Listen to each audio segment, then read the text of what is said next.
He thought he rescued a puppy. When the vet saw it, he turned white. The storm had ripped branches from the oaks and tossed them across County Road 17 like pickup sticks. When Noah's headlights caught the tiny shape at the shoulder, mud-caked, trembling, he braked hard enough to wake the sleeping coffee in his cup. "Hey, buddy," he whispered, crouching. Two gold-brown eyes blinked up at him, a whimper, small and hoarse.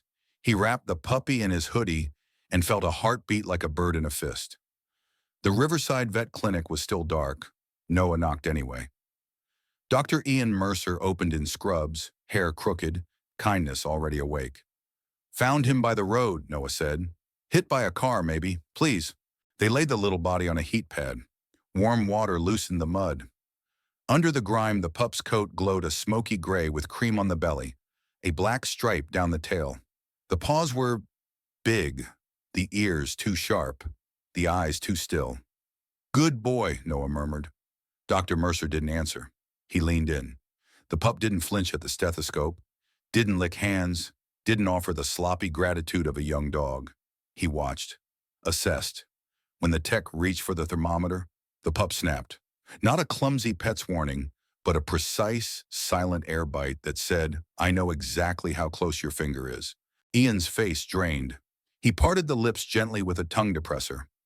The canines were longer than they should have been for a dog that size. The carnassials, those scissor teeth, were already whispering their intent. "Noah," he said, voice very calm now. "Where exactly did you find him?" "On 17 near the timberline," Noah said. "Why? Is he okay?" Ian lifted the left ear. Along the inner rim, almost invisible, a tiny blue dot of ink. Not a breeder's tattoo, a wildlife mark. He palpated the flank, felt a rice grain under the skin. "Get the scanner," he told his tech. The reader beeped, numbers waking on the screen. "Pit tag WRF 2106. Ian's mouth went flat. "Noah," he said carefully. "This isn't a dog." Noah blinked. "What?" "It's a wolf pup." The room changed temperature. Noah's hands went to the edge of the table like he needed to hold on to the day. "But he's tiny." "Spring litter," Ian said, eyes already flicking to the phone.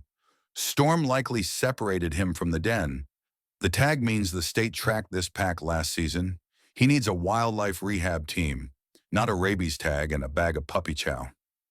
Noah looked at the little face. The pup looked back like a small storm considering its next move.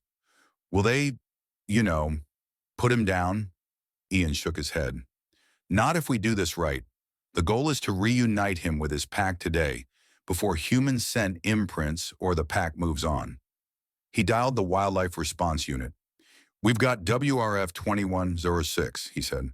"Alive, mild hypothermia, possible bruising, no fractures palpated. Found near mile marker 12. Yes, we'll keep him warm and minimal handling." To Noah, he added, "You did the right thing stopping. Now we have to finish the right way." They worked like a quiet machine. Subcutaneous fluids, a tiny bit of honey on the gums for quick sugar, warmed oxygen drifting over the little muzzle. The tech tucked a towel between the pup and the human hands like a boundary drawn in cotton. 20 minutes later, a green truck rolled in. Ranger Nicole Walter stepped out, a woman who wore competence like another layer of clothing. She glanced once at the pup and exhaled. "We've been looking since the storm. The den camera went dead at dawn." She pulled on gloves, spoke low in that even cadence animals trust. "Hey, little one." The pup's ears twitched. He didn't wag. "Wolves don't." But his breathing steadied at her voice. "How do we find the den?" Noah asked. Nicole tapped the GPS. "Mom's collar pinged 3 hours ago near the quarry. If the den flooded, she'll move the litter.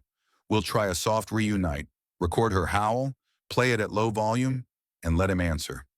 If she comes, we back away and pretend we were never here." Noah swallowed. "And if she doesn't?" "Then rehab," Nicole said. "Bottle feeds, surrogate howls, a long, careful road that ends where he belongs, not where we want." "Can I come?"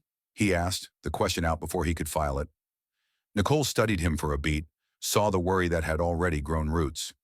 "You can drive behind us and stop at the gate," she said. "You can watch from the ridge, but no closer. The kindest thing we can do is make sure he remembers them, not us." They moved like a procession, clinic, Truck, a small life tucked into a carrier, lined with leaves from near the den site to drown the scent of human. The storm had rinsed the sky. The world smelled like metal and pine. At the quarry road, Nicole killed the engine and listened. A thin reply drifted from the woods, one note high, questioning. She mouthed pup, then motioned them on. They set the carrier down in a hollow beneath a stand of aspen. Nicole pulled out her phone and played a recording she'd taken weeks ago. The alpha female's howl, long, rising, the sound that stitches a family together. The pup stiffened, then answered. A wobble at first, then truer. Silence. Then from the ridge, the real thing. Low, layered, close. Nicole's eyes flicked to Noah. Back. They retreated 10 paces, then 20.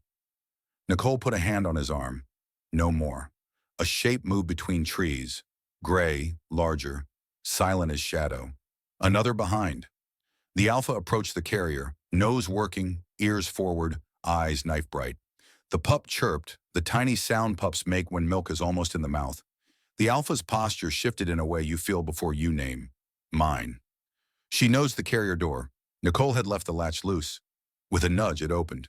The pup tumbled out, legs clumsy on leaf litter, and pressed himself into the alpha's chest like gravity had a favorite direction. As if on cue, a second adult emerged. Male, scar over one shoulder, scar earned for somebody else. He circled once, scanning, then touched his nose to the pup's flank. The alpha lifted the pup by the scruff, not roughly, precisely, and melted back into the trees. The male followed, a guard moving with his king and smallest prince. The woods swallowed them. The clearing breathed again. Nicole let out a laugh that wasn't laughter so much as relief changing shape. Textbook, she said, surprised at their luck. We don't get many like that. Noah stood very still, hoodie in his hands, the shape of a tiny body still warm in the folds. So he'll be okay? He'll be where he belongs, Nicole said. That's better than okay. Back at the clinic, Ian wiped the carrier, swapped the towel, and wrote a line in sharp pen. WRF 2106. Reunited. He stuck the note to the staff fridge, where victories live. A week later, Nicole sent a photo from a trail cam. A line of gray shapes slipping between trees at dusk, the smallest trotting hard to keep up, tail straight, ears too big for his head. The caption read, all accounted for. Noah printed it and taped it to his dashboard. He still drove County Road 17 after storms, but he carried a different kind of readiness now. A wildlife hotline in his contacts, a towel that smelled like nothing, the humility to know when kindness means stepping back.